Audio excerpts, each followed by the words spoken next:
It's the Reform or Die podcast, where nothing is off limits and everything must be reformed.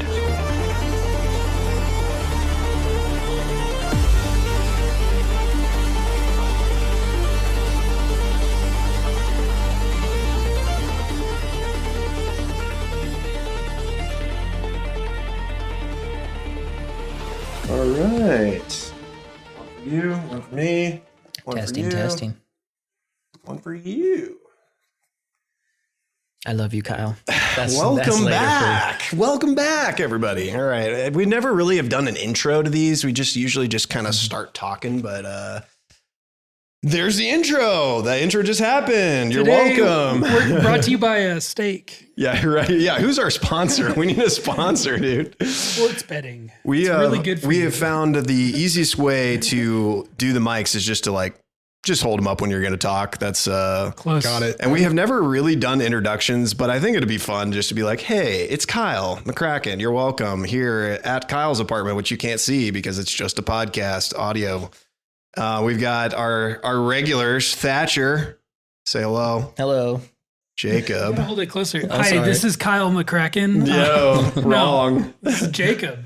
And Joseph. Joseph, hello. Yes, he's intimidated by the mics. He's never used them. And now he's like freaking out a little bit, but it's fine. No worries. Cool. Thatcher, we had something on the agenda. The agenda. Hit us with it. What do you got? So, women in the workplace. Should they be in the workplace? That's just a question I'm posing. Succinctly put, my man. Succinctly put. You want to start us off? What have you been thinking about this week?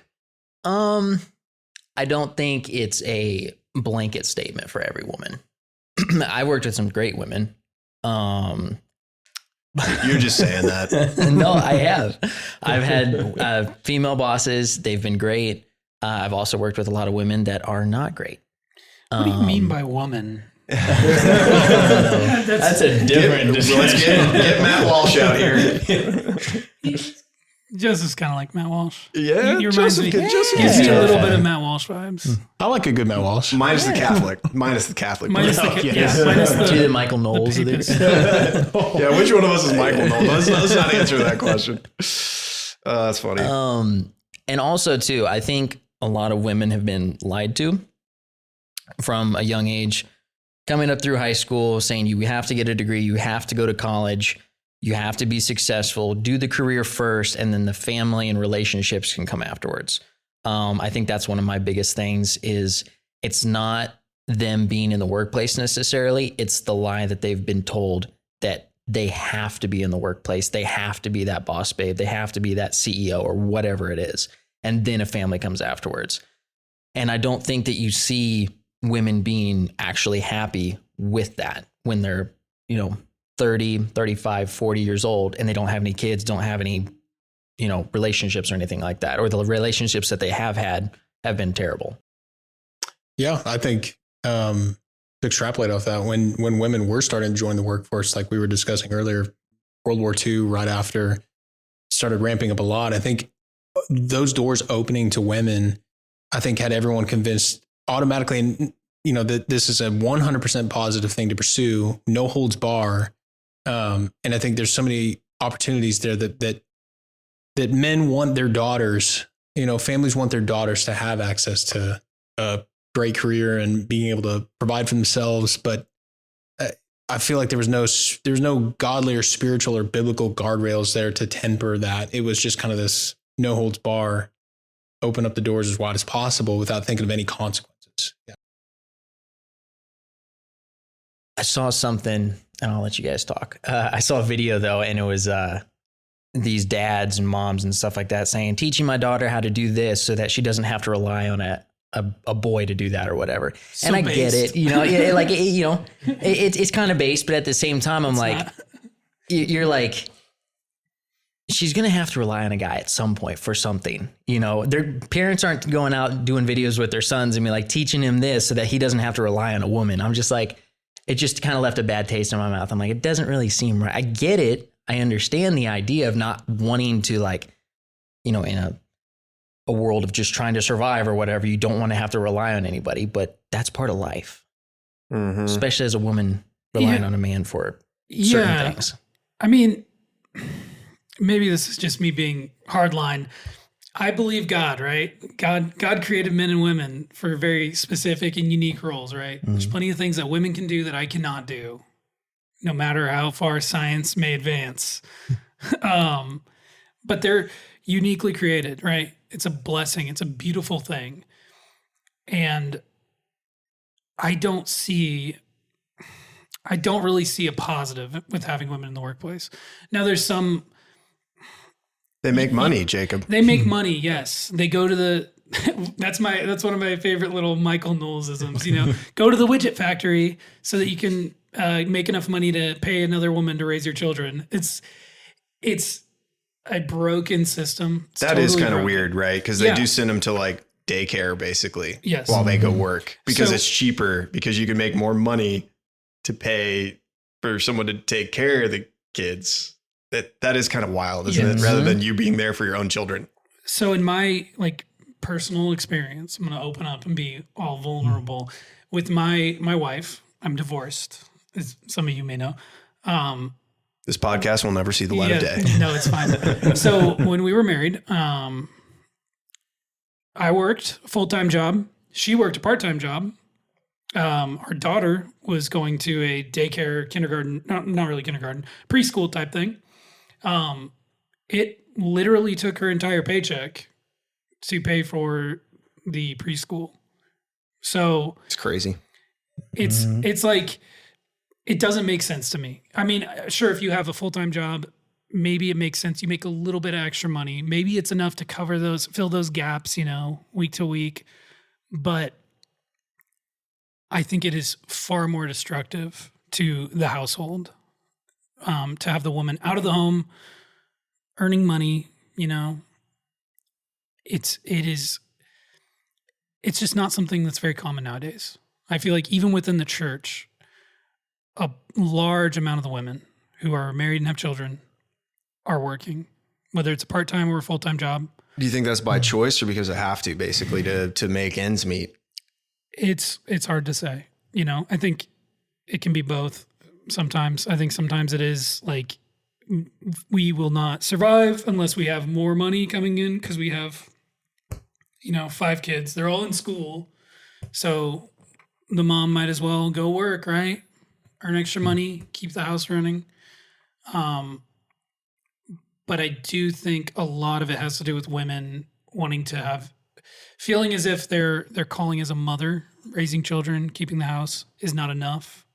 And I think that's largely influenced by culture. That's culture telling them that you're meant for so much more. You need to go out and be in the workplace. See, I almost feel like that is a response to the fact that they already have to be in the workplace. And it's almost like a way of them soothing a bad situation over, in a sense. Maybe it started with a little bit of that, but at this point it's you can't not work. I mean, women have to work. They don't really have a choice unless they get married and their husband is able to provide, in a substantial way for the family, or you essentially go live somewhere that's going to have super low costs and you're making lots of sacrifices to do that.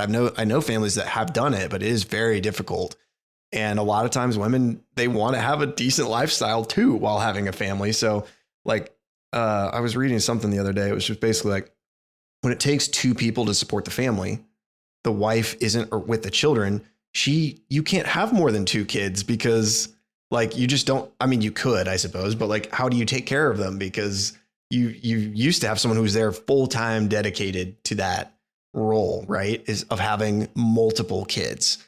And that person is essentially working in order to pay for all the bills, to help pay for all the bills, because what used to be a guy's salary that could pay for your house and your family, now has to be a 2-parent income to sustain it. So I almost kind of feel like the genie's out of the bottle, basically. And I don't know if there's a way to roll it back in a sense, and I don't know if women would want that or not. I mean, let's say you could have a magic wand. I don't know. Maybe some women would roll it back. I know some who are kind of the career types. And I think some of that's personality based. If you're more of an achiever type, then yeah, you're going to want to like achieve something, you know, in the workforce. But it used to be that you could go have kids. I think you could have kids early and then start your career later.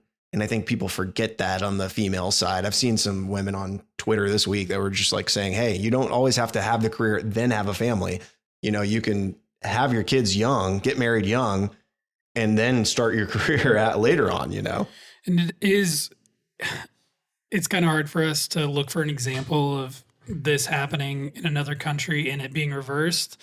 There's only one I can really think of, and I don't think it's something we necessarily want to emulate, but I think of Afghanistan. For a great example. Well, yeah, but it's true. For 20 years, women were in the education system. They were getting jobs. There was a feminist culture allowed in Afghanistan. And then the Taliban took over, and that was completely wiped away overnight, essentially. But that's the only example we have of a culture reverting from like a feminist culture to a non-feminist culture. But I don't know if I want to use that as a model for America, you know? It's tough. That's why like third wave feminism and kind of the lies that were propagated by that movement feels so nefarious, is because it's capitalizing on all these things that have been happening. Like, yeah, we now live in a 2-income society to support families. Yeah, now we have to do this.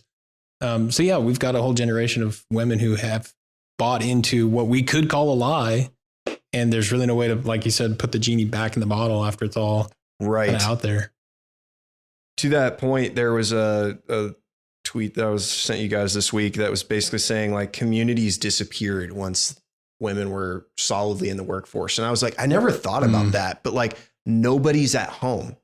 Like the nannies are there potentially, but like with the kids, or the kids are at school, and like, it's just tough, you know, and the parents have to be home over Christmas or whatever, or like, you know, for the summer, it's like, oh, the kids are always here. How do we manage this? But it's like the community aspect, like evaporated, and people move so much. I think that's part of it too, for job reasons. It used to be that you'd work as a man, you'd work at the same company almost your whole life. You'd do 20, 30 years or more at the same job.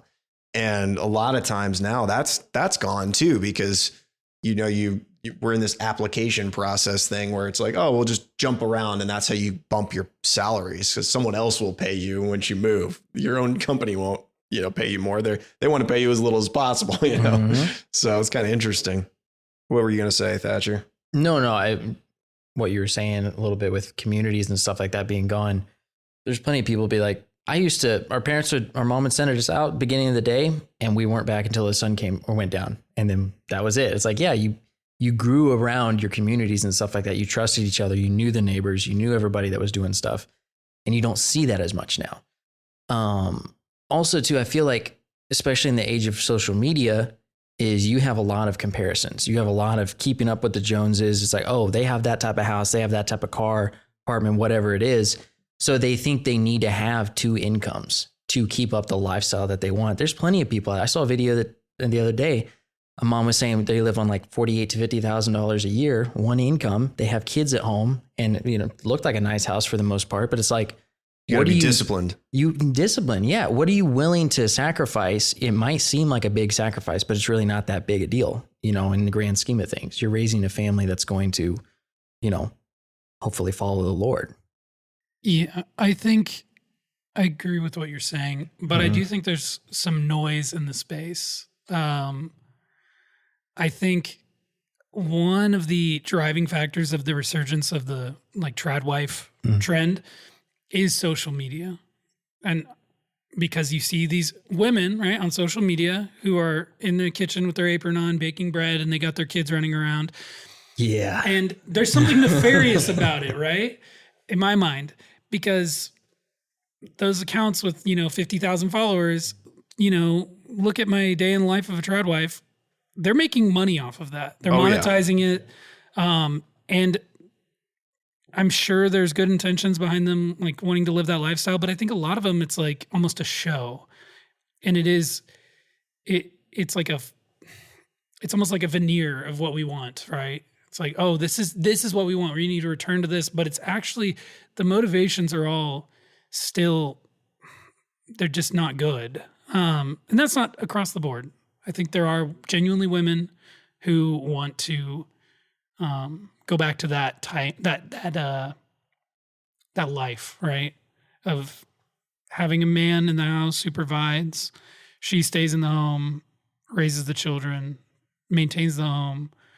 And then my other thought on that is like, I think there is a very strong link to a lot of the other cultural issues we have with young people these days. Yeah.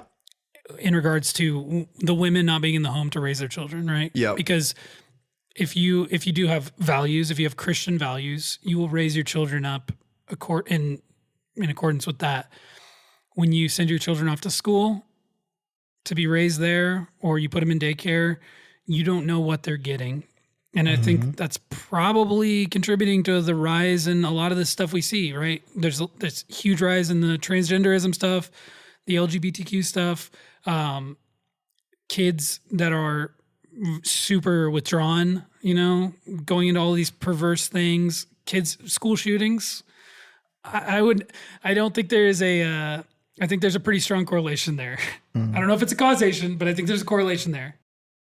Definitely. It makes you wonder, like, there's a lot of depressed kids. Yeah. There's a lot of like broken families. Could some or a good portion of that been mitigated if the mother was able to stay at home?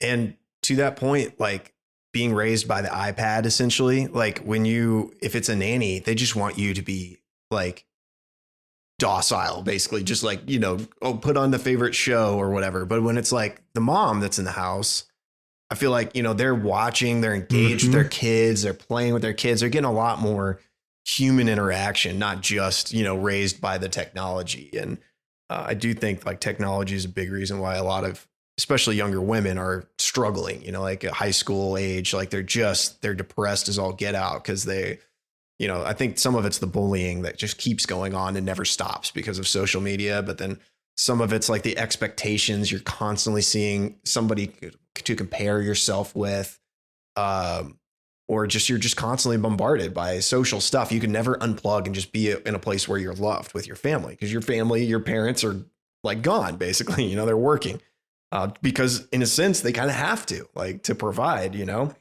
but I also thought this was another point to kind of what you're tagging on what you said, Jacob. I feel like it was from this tweet. It's like men lost purpose. Like a man wants to be needed, like to provide, to be, to be a protector, a provider. And when every woman is working, and oftentimes women are making more than their male counterparts in their younger years, that can flip, but they are oftentimes making more. And it's like they're like all the incentives are just structures like backwards. Like women are learning how to be assertive in the workplace, which is kind of like traditionally seen as like a more masculine trait.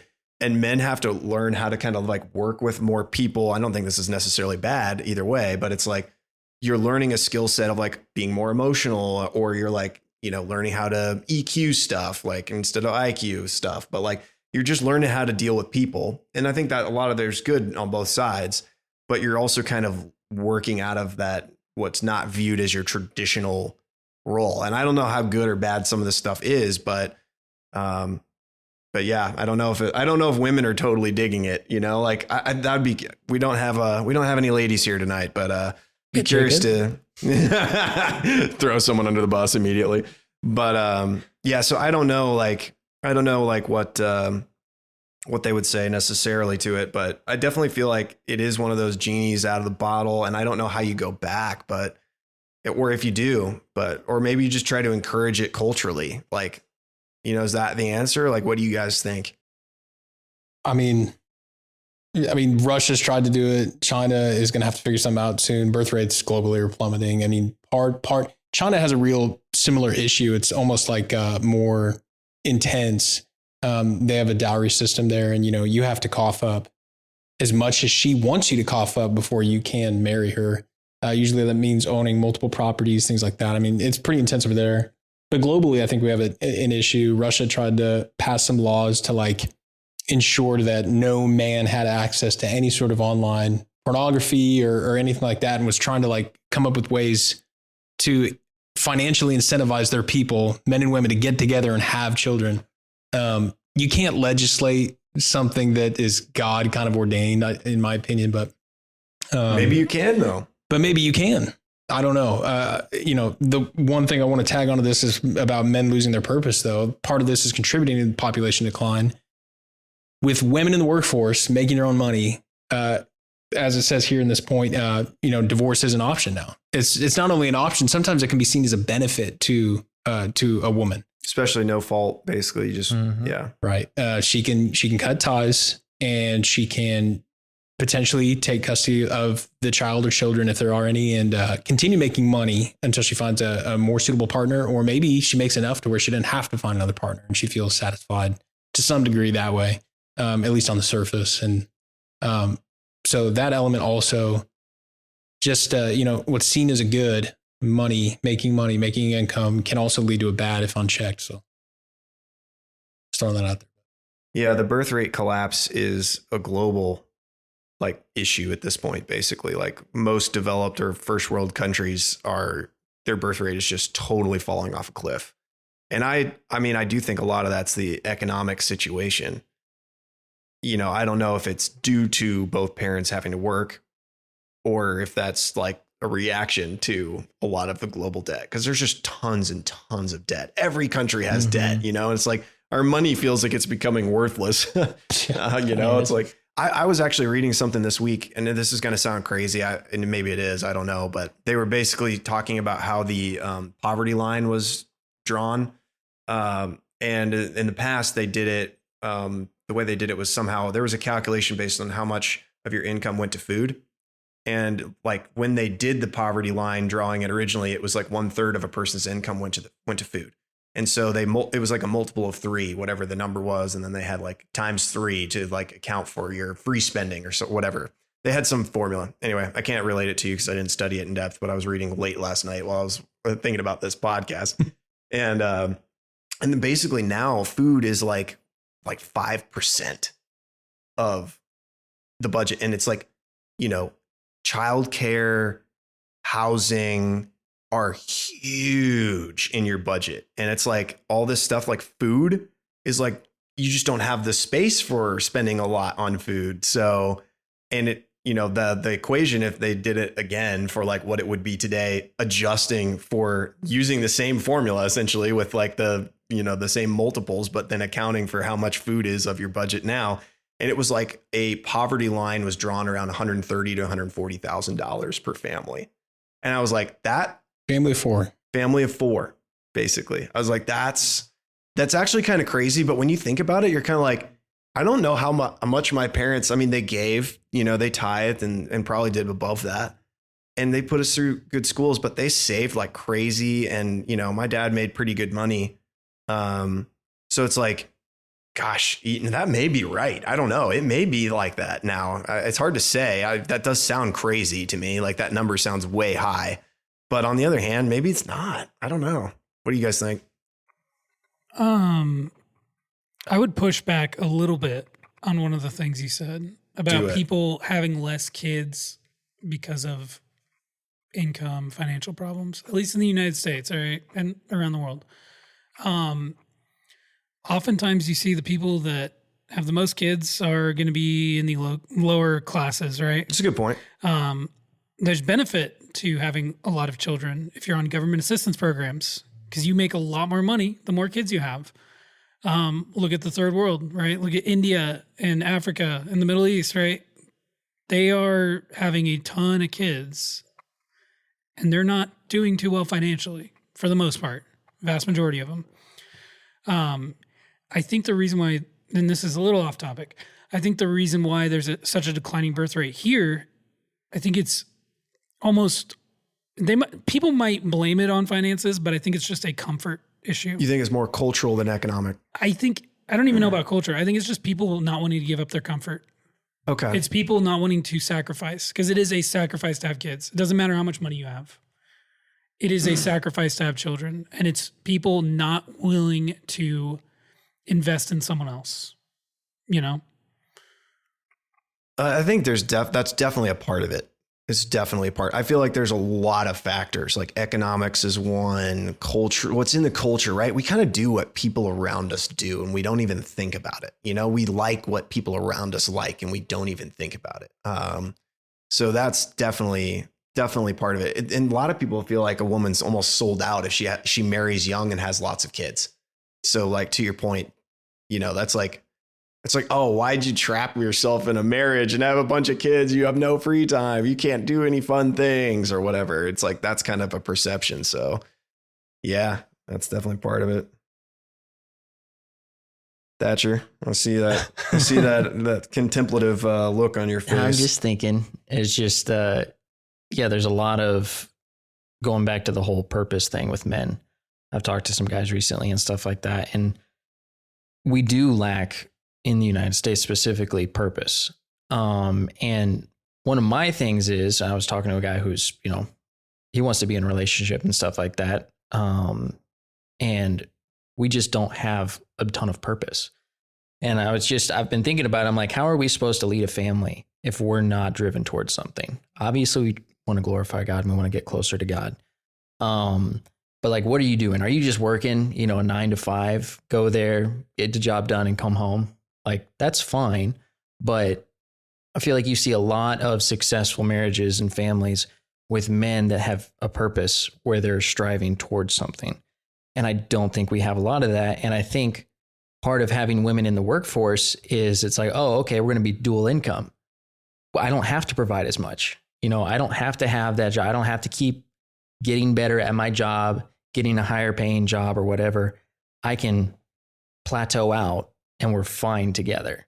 And I think that's something us men can do, is actually try and get a purpose and strive towards that. And but to that point, do you think that it used to be kind of that a man's purpose was to be the provider, which is basically you're pouring yourself a lot into your job? That's why we had a lot of a wave of like, you know, what they called workaholics, right? It was like those people were basically sold out, dedicated to providing for their family. And sometimes they liked their job a little too much. They were spending too much time at their job. Yeah. But now I almost feel like nobody's getting married. So it's, you know, not nobody, but, you know, fewer and fewer percentage wise, people are getting married. That Pew research study that came out recently that said from 1993 to 2023, women, their interest from the 12th grade women, their girls, I guess, their interest in marriage had dropped from, it was 86%, I believe, and it dropped to like 63% or something like that. Like it's like a 20-point drop. Below the boys. Yeah. And the men have stayed almost at 75%, basically. It's consistent since 1990s.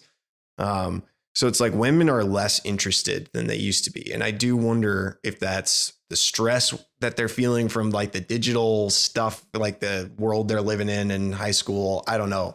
Or maybe it is economic, or maybe it is cultural, that they're just being told literally nonstop, go get that career, you know, or yeah, I don't know. There's just so much. There's so many factors. It's like hard to know. I would posit that, you know, there's a lot of factors. I think all those factors are legitimate, and we could come up with 10 more. Like at the core, I think though, if we didn't stop raising our children to be like Christ, these problems don't compound over generation to generation. I think if you raise godly children, there's this element where they pursue Christ more than the things of the world.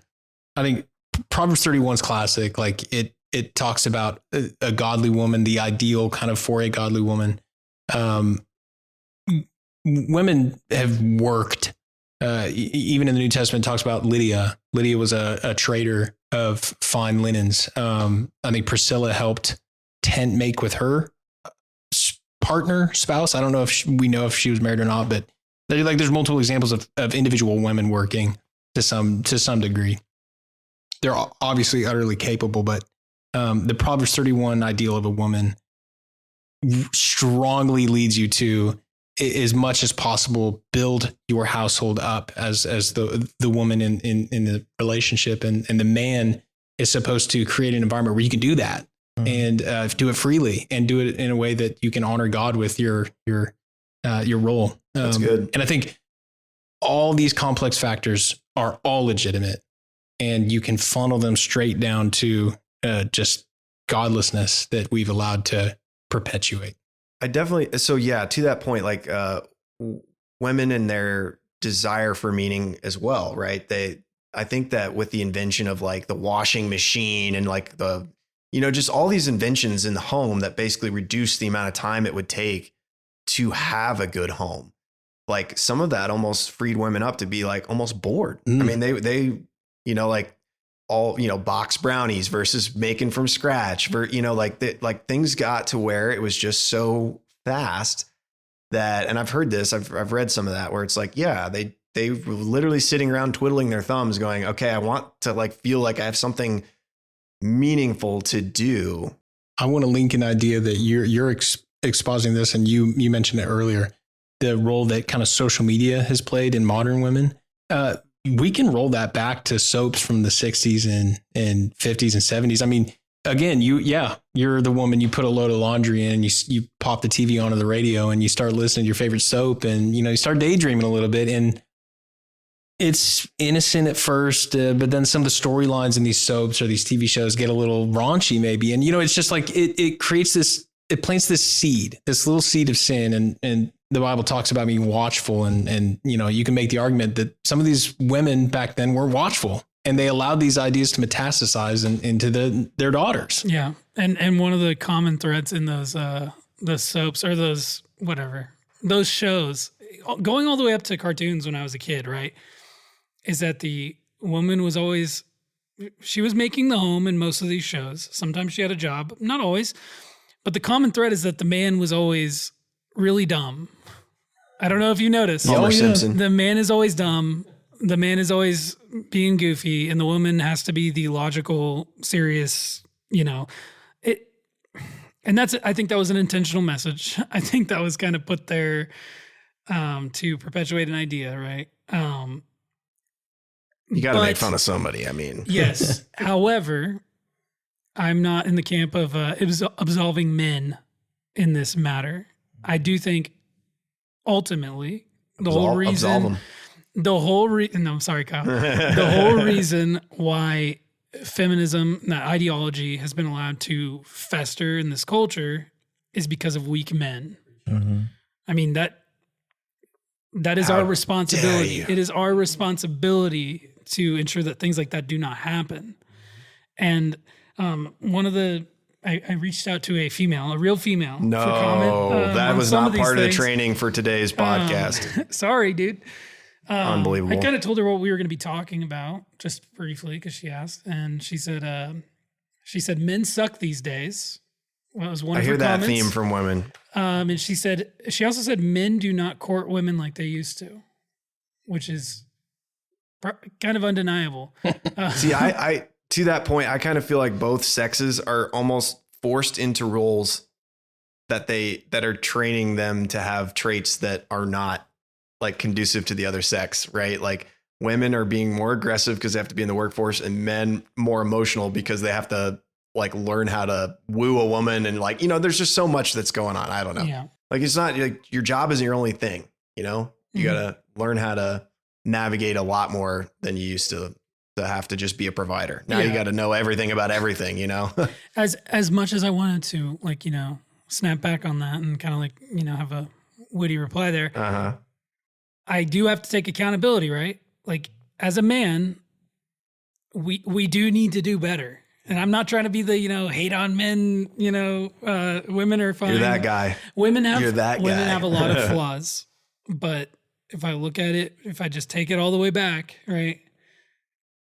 This cultural phenomenon, right, was brought about and allowed by men. Men allowed this to happen.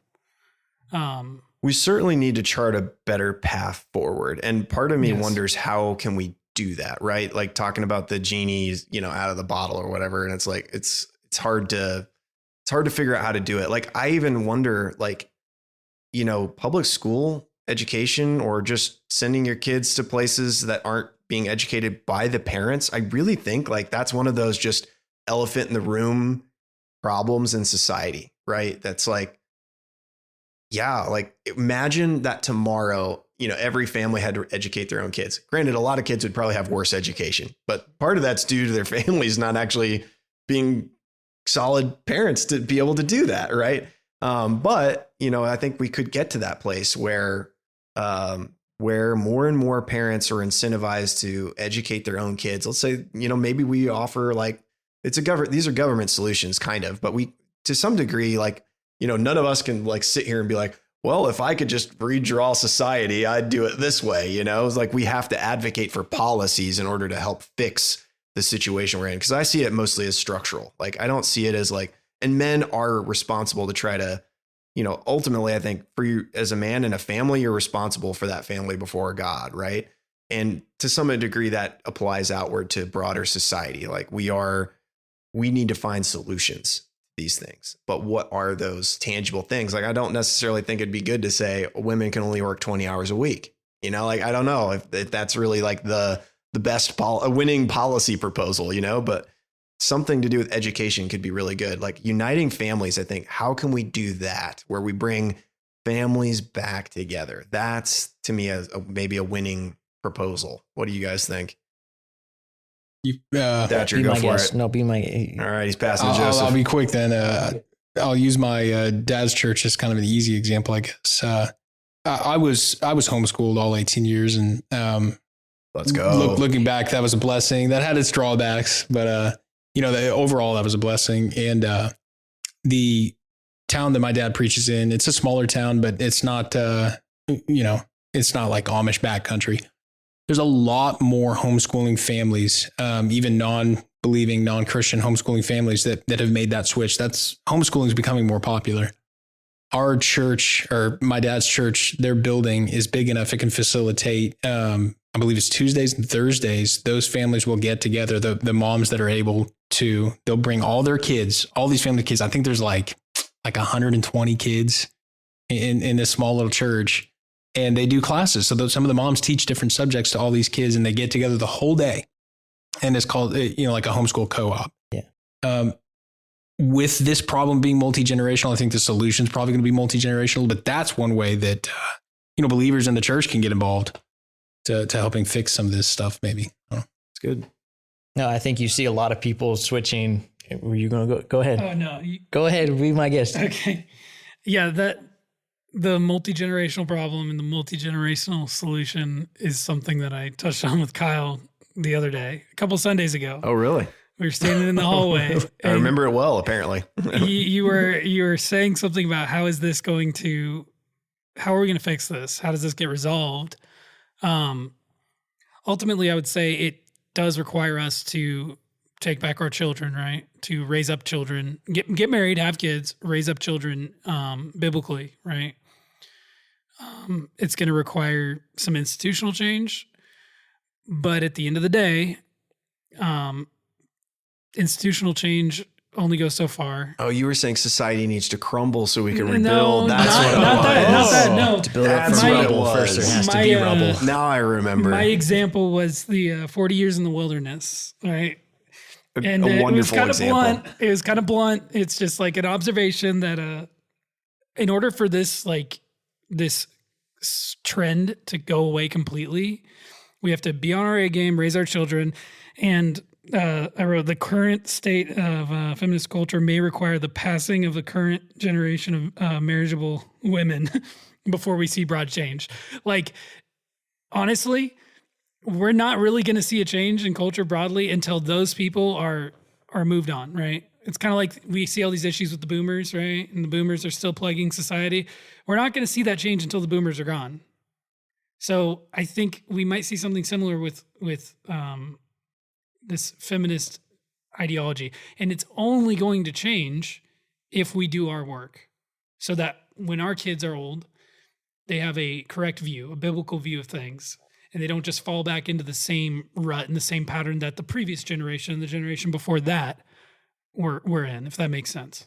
And this is where I see the podcast is greater than the pulpit, because I think pastors need to be taking up roles in society, like through social media, to start preaching the message out wider, not necessarily directly like from the Bible, but like they're applying what they know and their study of the word by replying to our representatives and by engaging in the culture. Like, I think that we need to see more pastors engaging the culture, and we need to do it too. And I think we're trying to do that. We're trying to pick up the mic, you know, as Charlie Kirk said, or I guess his family said, that we need to do that in response to what's happened with him. And it's like, you just see, like, he was such an influence, and that's one way that we can sort of, I think, help lead,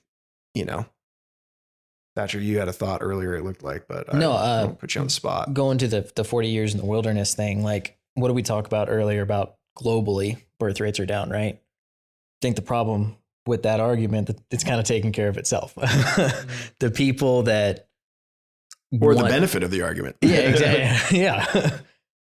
Yeah, naturally, the people who don't get married, who don't want to get married, will not reproduce. Therefore, that ideology will perpetuate slower. But we're still sending kids off to the same education system that taught those people. Kids are being indoctrinated. There has to be societal change, and there has to be a concerted effort from believing families, right? Because we don't make up a majority of the population. Christians, there's whatever the statistic is, however many people claim to be Christian in the United States, how many of them actually hold the biblical values, right? That's the percentage of people you have to work with. How many of them are willing to actually invest the time in their children and their children's education to correct this issue? So, yes, the ideology will slowly die off just by virtue of the fact that they don't get married and have kids. But we have to do more than that. We have to actually get our boots on the ground and work towards the future we want to see, right? And we haven't even talked about abortion, but or contraceptives. But I mean, those play a huge role in birth rates. And to my counterpoint of Jacob's, it's the man's responsibility, which I agree with. But I like to throw a little jab here and there at the ladies. Sorry, ladies, but you've killed more people via abortion than most men have in all wars of all time. Hey, so it's not that they did it, but I mean, they kind of did it, right? Who's performing the most abortions? That's what I'm saying. I go out The on men a limb are and say helping. it's The men. men are assisting. Who are the ones passing the laws to allow this? But I'm going to say it's a majority men. You're right. This is where I say it's like partly structural and incentive based, but like we're living in a society where sex is cheap because of contraceptives and, hookup culture.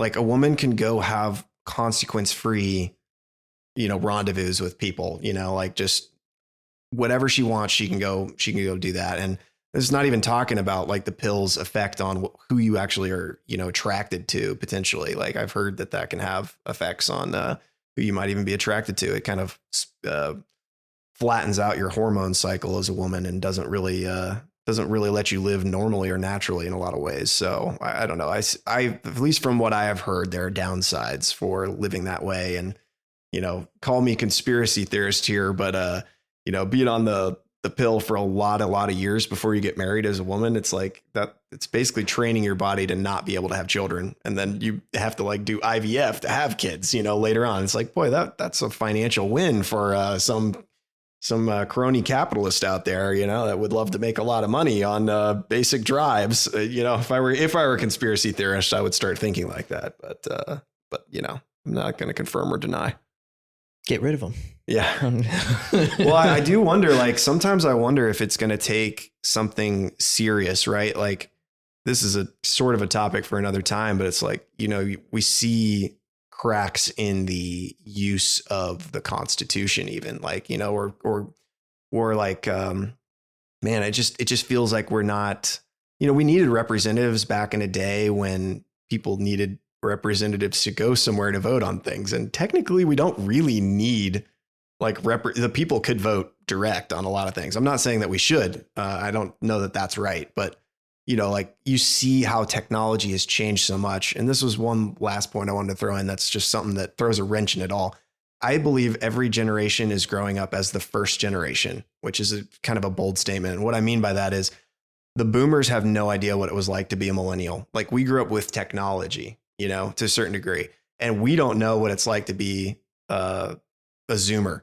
Like they're growing up, or whoever it is after us. I'm a Zoomer. You're a Zoomer. Sorry. What's the next one after us? Alpha. Yeah. They're growing up with AI. I've heard 6-7 is a big deal. In the Yes, Alpha I've generation. heard that Not as well. quite sure. Brain rot. I think it's satanic.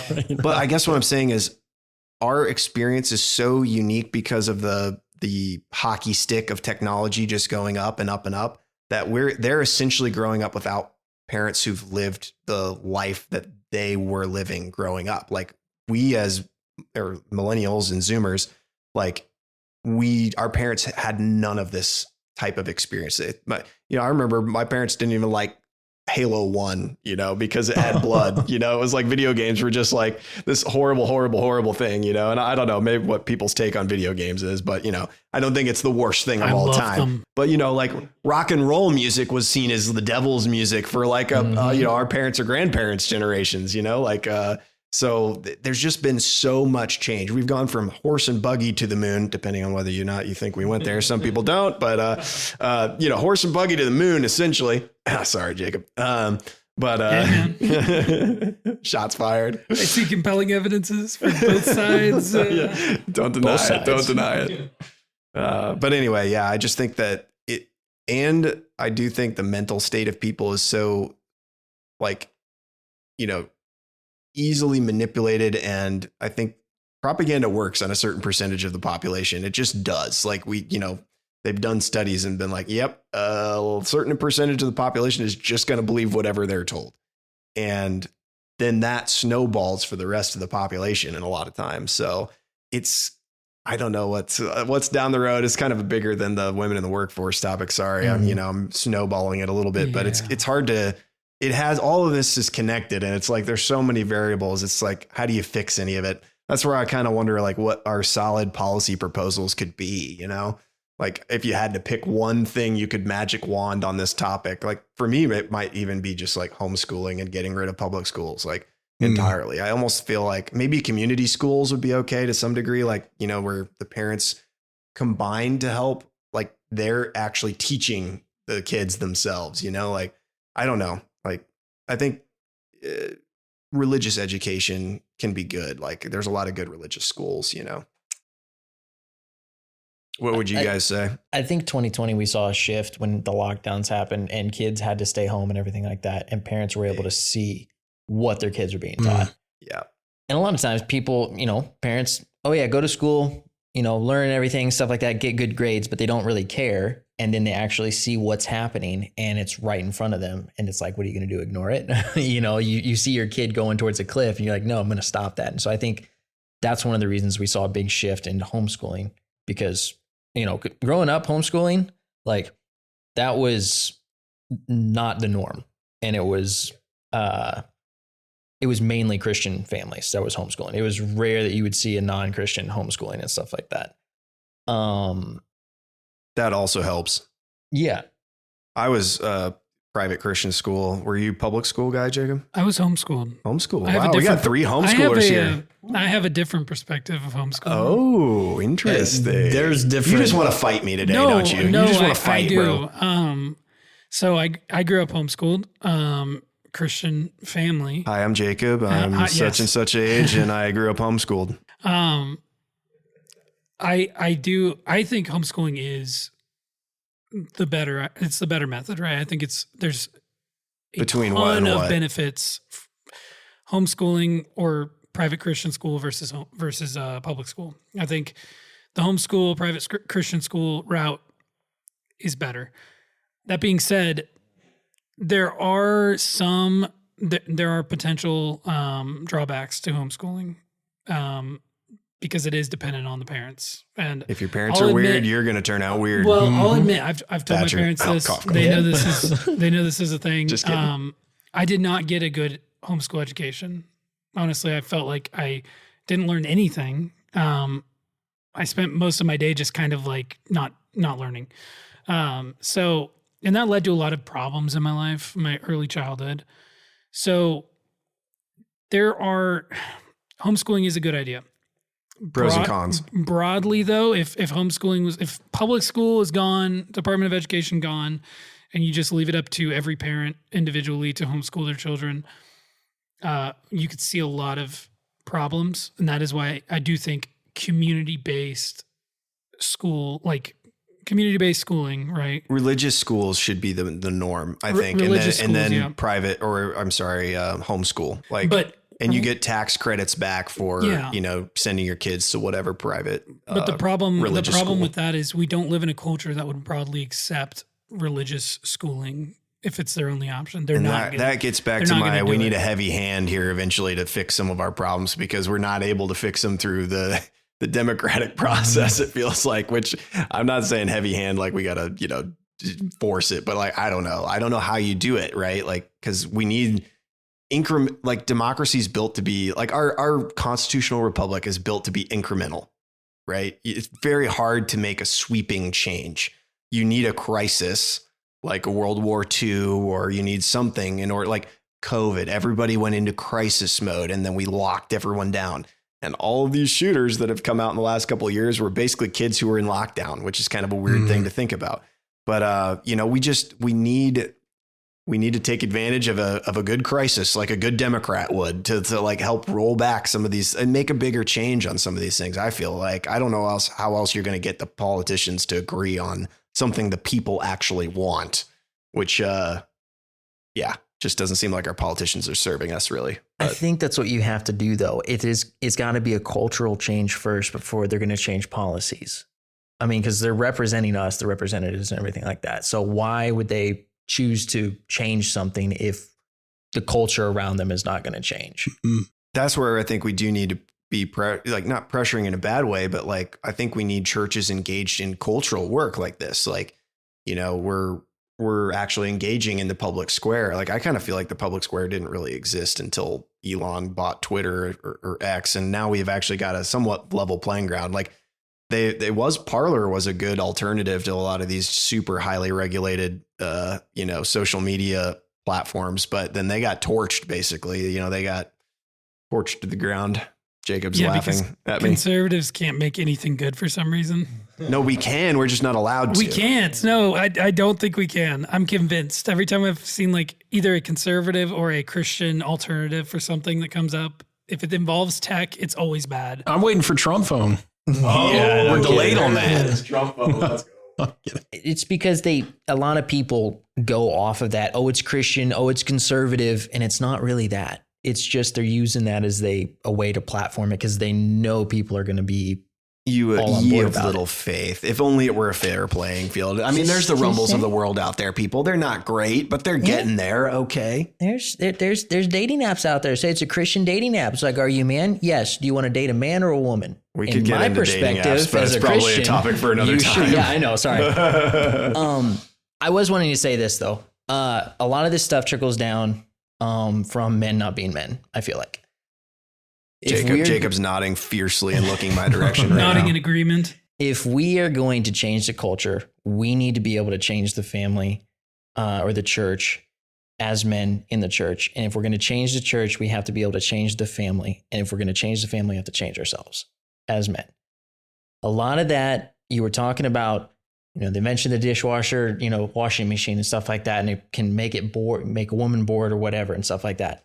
For men, it's been a lot of instant gratification, pornographic magazines back in the day, movies, all this stuff. And now with a lot of pornography, it's instant gratification. Why would I go seek out a woman, pursue a woman when I can get gratified? Obviously not in the same way. But why would he do that when he can just stay home, make money, have all these girls fall over him? He's making a ton of money and everything like that. Like there's no incentive for that. And I think as men, I can't change another man. All I can do is live my life the best that I know how and basically essentially try to convince him that it's a better way. And he will see eventually, whether he admits to it or not, that it is a more fulfilling lifestyle to have God first and then have a wife that you love and that she loves you and you're raising kids. And you can do a whole lot more. I've seen it a whole lot more as a man in a culture when you have God first, and you have a loving wife behind you, and you have kids that love you.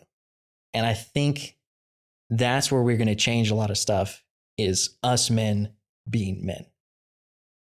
I do think prayer is a key, like we definitely, Yes. we need, although we are getting together to talk, I was thinking about this from last time. It's good to pray together, because a lot of these things are things we can't really change. We just have to pray to God, and we can do what we can do. Right. But there's a lot we can't do. Jacob, you were going to say something. Yeah, no, I fully agree. Yeah. On the topic of prayer, I was listening to a podcast today, which convicted me. A Catholic guy convicting Oh, me. no, you're getting convicted by can't let that Catholics, happen. bro. I'm kidding. Yeah, he was speaking on. I think it's in Nigeria. 130 school children got kidnapped by Muslims. And he was kind of talking about we need to do something as Christians. We need to step in because I believe these were Christian. It was a Christian school. And he asked the question. He's like, "Yeah, what do we do? How do we get involved as a nation without making it, an issue? Have you prayed for those kids and their families? Are you just jumping straight to the political solution? Donald Trump, you got to send troops over to Africa to kill all the Muslims who are killing all the Christians. Have you even prayed about it?" And I think a lot of times we jump over prayer as if it's a hurdle and not, Or that it's not a thing. yeah, as if it's not a thing, right? We don't even think about it. But I think a lot of problems in this world would be solved if men specifically hit their knees in prayer. I want to get us regularly. that book though from New York, the one that was like the businessmen meeting. I can't remember the name of the book, but I it's have no basically idea what like, you're talking about. you know what I'm talking about? I have no idea what you're talking there was about. there was this thing in New York that happened, I don't know, 100 years ago or more or less. I don't know.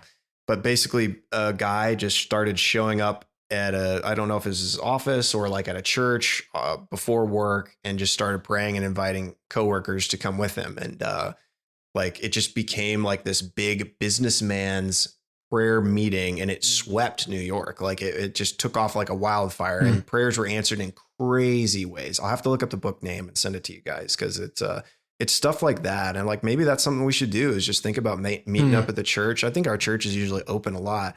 Could meet, some mornings. They're just like, if we could be consistent with it and just say, hey, anyone, it's like an open prayer time. Like that could be a great thing for us to do. So yeah, I do think there's prayer is often, we don't know how to fix some of these things. We can kind of talk about it and bat the ideas around, but I don't know, and some of it's like incremental change. Like what can we do for ourselves, to Thatcher's point, to work on ourselves?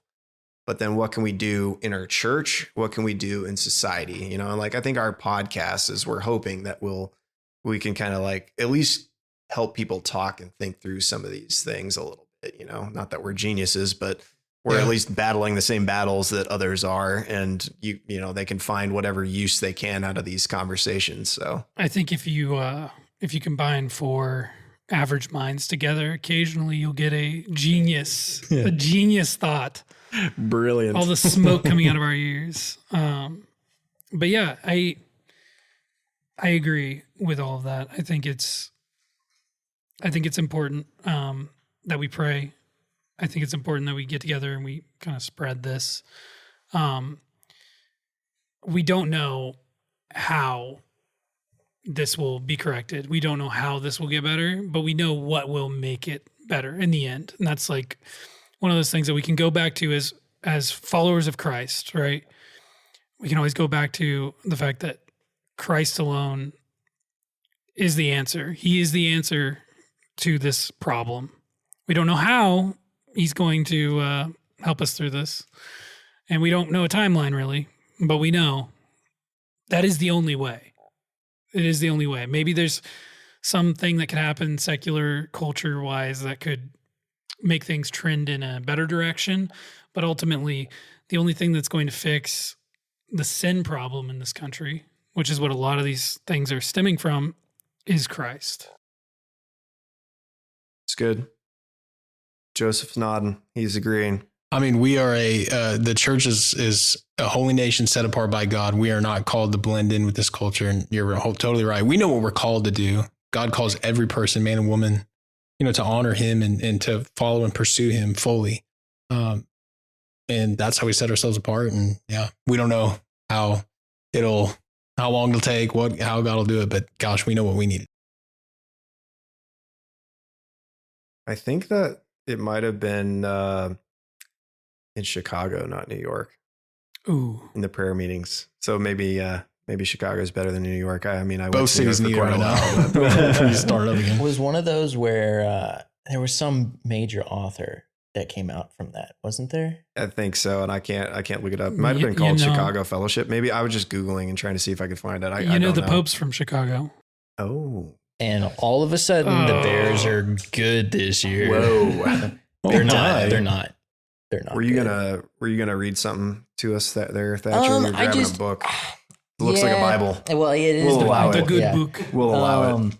No, I came across it. I mean, I've read Proverbs a lot, and maybe I'm reading into this wrong, but just what you were saying about, being together and talking about this. Proverbs 24:6 or 24:5. By wise guidance, you can wage your war, and in abundance of counselors, there is victory. And there's a couple other passages too. It's just not coming to mind right now in Proverbs. Good. But yeah, we have to keep coming together, bouncing these ideas off of each other.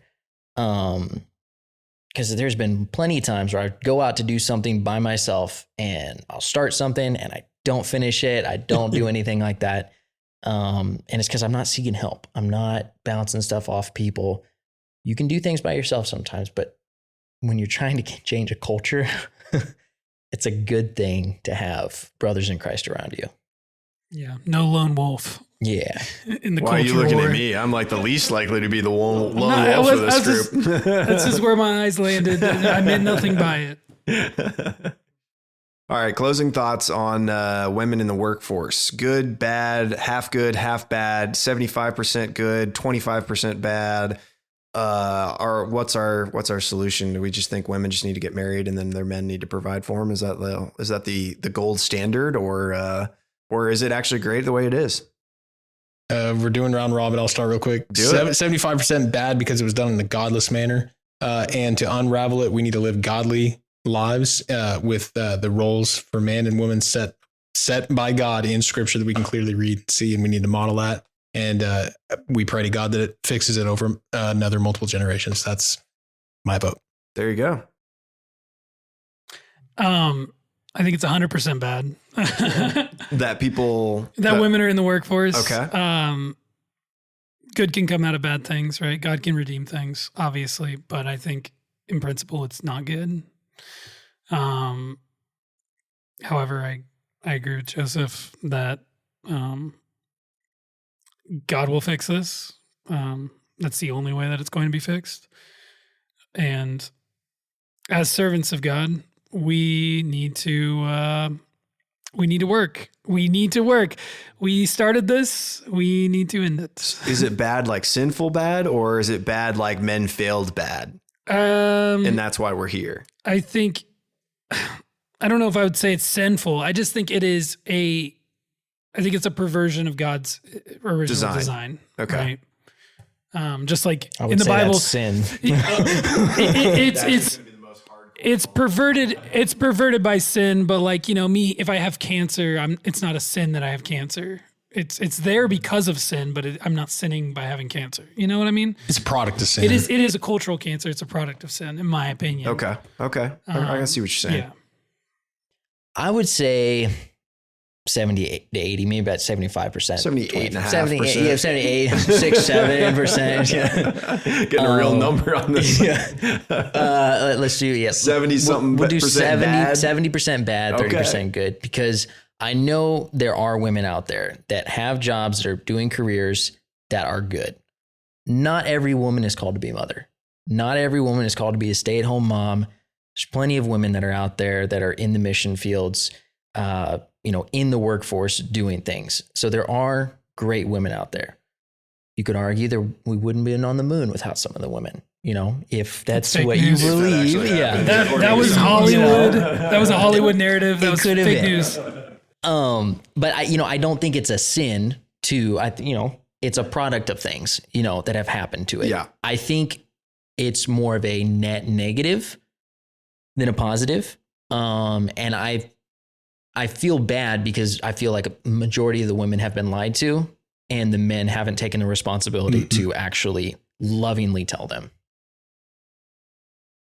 I'd like to clarify because I took such a hardline position. Do it. Clarify. I do away. not blame, if a woman has a job or a career today, I do not blame her because that is where we are culturally right now. Right. And sometimes that's what you have to do to survive.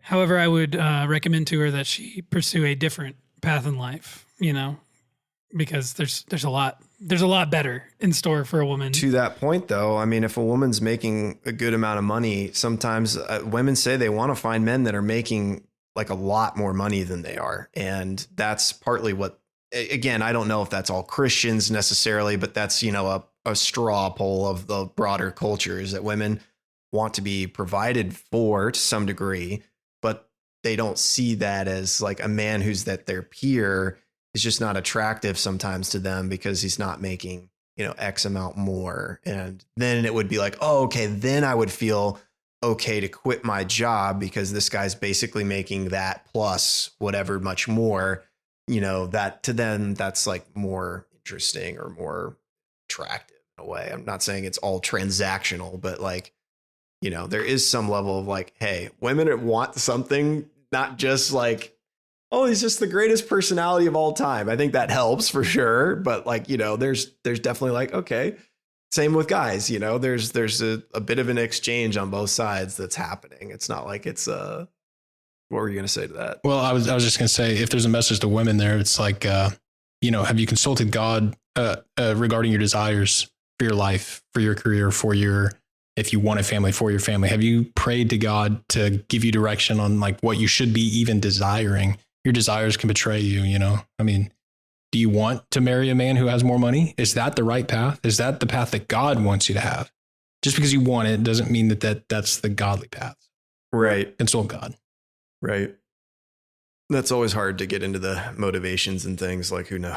Part of me is like, it's hard, I don't know. They're hard. They're just tough questions. Tough to ask, tough to answer. I'm going to cop out. I have no idea on this topic. Boo. I know. I feel like my answers are mostly just like structural answers more than anything. Like I see it like people who are trying to stop AI right now. They're trying to stop something that I view as basically like inevitable. Like technology rolls on. The only way technology doesn't roll on is if we basically have an EMP pop over multiple areas of the earth and like most Very of your possible. servers get fried. And like, then we go back to a stone age and millions of people die, which is possible. And I hope it never happens. But I just feel like, we're learning how to adapt to the craziest things. Like, in the last 40 years, 40 years, technology has just gone on a hockey stick up. Like it is exponential change in society and no one knows how to handle it. We're all living essentially blind in a way, like trying to figure out what's going on. Like, I don't even know when the pill was invented, but it wasn't that long ago. And birth rates, oh, that's weird. Of all of human history, now birth rates are just plummeting, right? Crazy. Like that's kind of wild. And Christians everywhere in America rejected the pill at first. They were like, this is evil. Mm-hmm. And contraceptives generally, but I think the pill was a big one too. But yeah, I don't know, like the genie, you can't put the genie back in the bottle. That technology is here now, but how do you handle that stuff? Those are just the questions that it's like, well, partly when you're, you've got a headache, right? You don't go to the doctor when you've got a headache. You start going to the doctor once you're like, wow, this headache is not going away and it hurts. It is like a migraine level and it's just like, it's not dissipating. I need to go talk to somebody and see what's going on here. Maybe get a second opinion. Like we're almost living through that generation, to Jacob's point, where some of these things have to come to a head of difficulty for us to recognize how bad, like what went wrong. And I feel like we're kind of trying to do that and look back, to where things actually did go wrong. And I don't know how you fix it. Maybe it does require a level of suffering to to have all of us get on the same page and be like, yeah, we got to fix this. And I don't know how we do it, but Joseph, go ahead. I'm not going to extend this conversation much longer. I just want to say that I feel like part of the reason it's gotten so bad is because discernment has died like a brutally slow, bloody death. Yeah. Like humanity wide, let alone church wide.